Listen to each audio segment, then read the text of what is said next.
Alright guys, so you know how normally I do like all sorts of subscriber requests and stuff like that. Now, I've been looking through the comments and then there's a lot of different questions about how to build certain stuff. Like I got a question over here about how to build the iGo W6, and then I have another one about like the K-Fun, and then another person asking me how to build the Origin Tripper, right? Um, okay, instead of doing like a special dedication video where like I answer the question.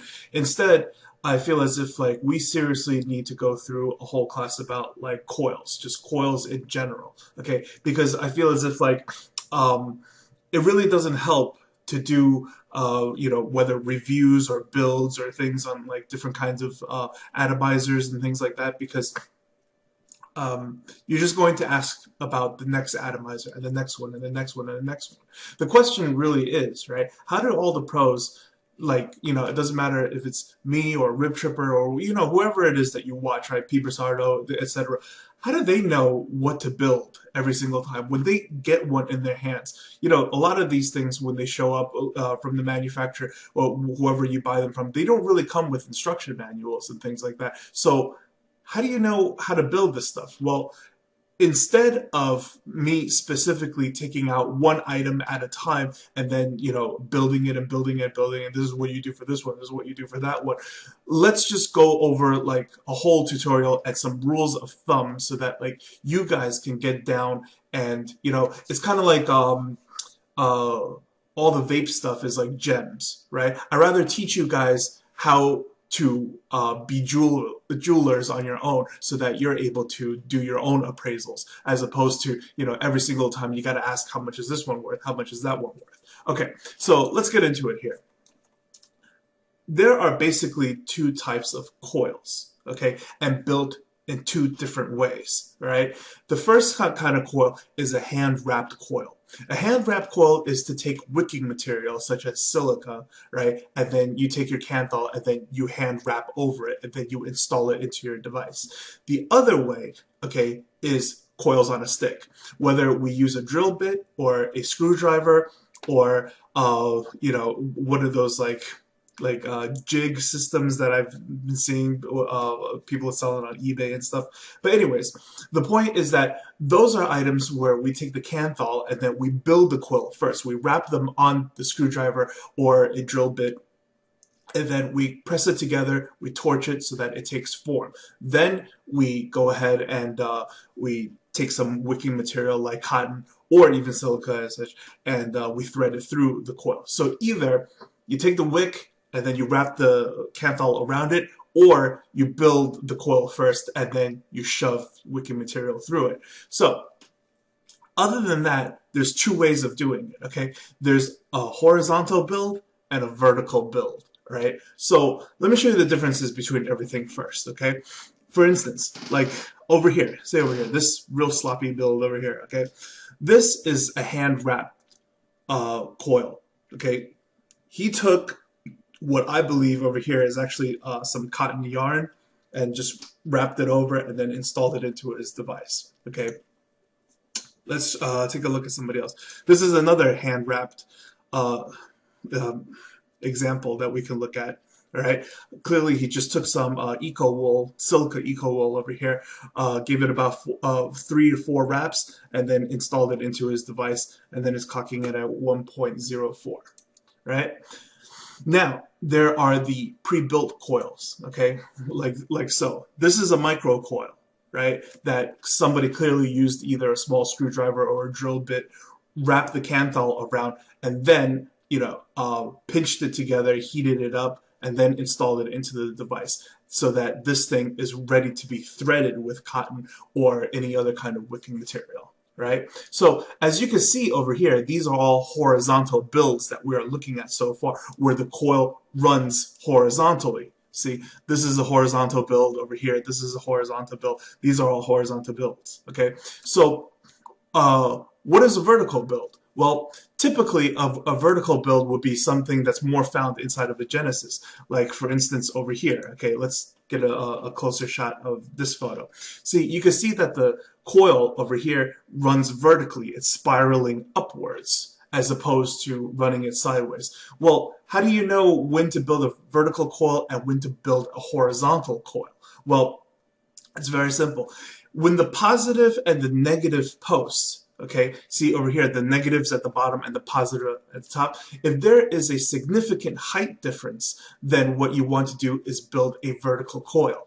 When there is when the positive and the negative are even in height, then you want to build a horizontal coil, because a horizontal coil will not differ too far in the height, while a vertical coil will make the height difference. You see what I'm saying? So just keep that in mind all the time.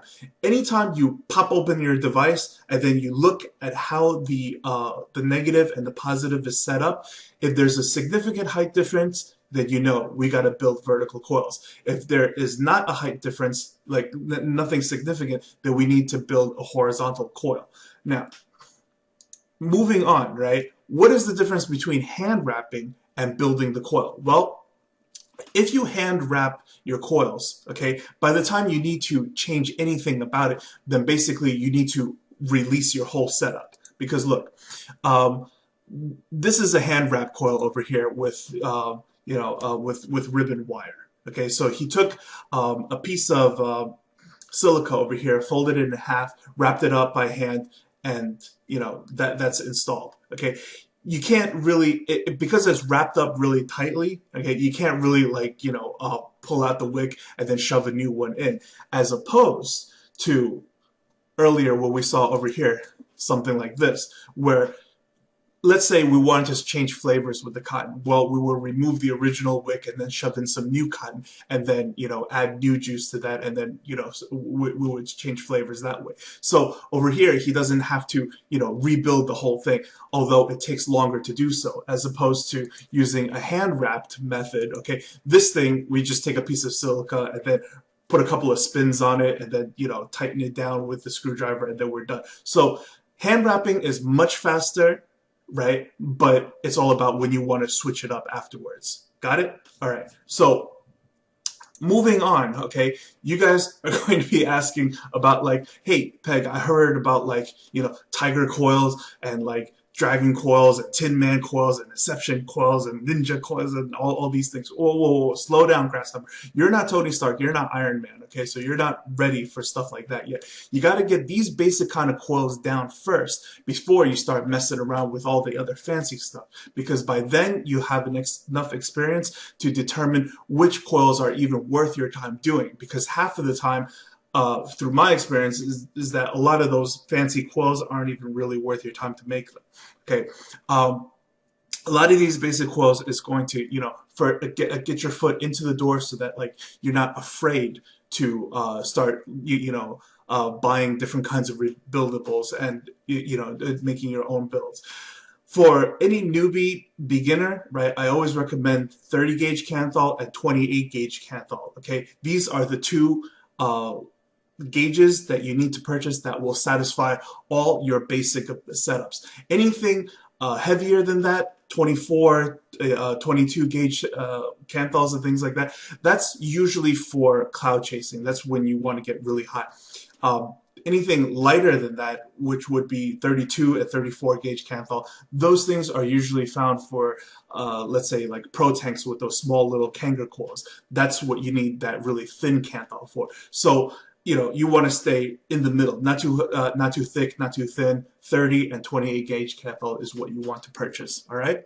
Okay. So now that we have that out of the way, I'm going to go ahead and show you one more thing to know about Canthals, right? Which is the whole single coil, dual coil, quad coil thing, right? So let's duck down and let's talk about that. All right, so with me here are two separate atomizers that I've set up, okay? and they're both at the same ohms, and one is a single coil and one is a dual coil. Okay, this is just for the sake of understanding canthols. Now, by now, you should already know that the lower the gauge the canthol, the lower the ohms that you're going to get. So basically, it's saying the thicker the wires that you use, the hotter it's going to get, right? Okay, so over here, I have something clocking in at 0.7, right? Single coil setup. Now, I'm going to remove this and then show you the dual coil over here,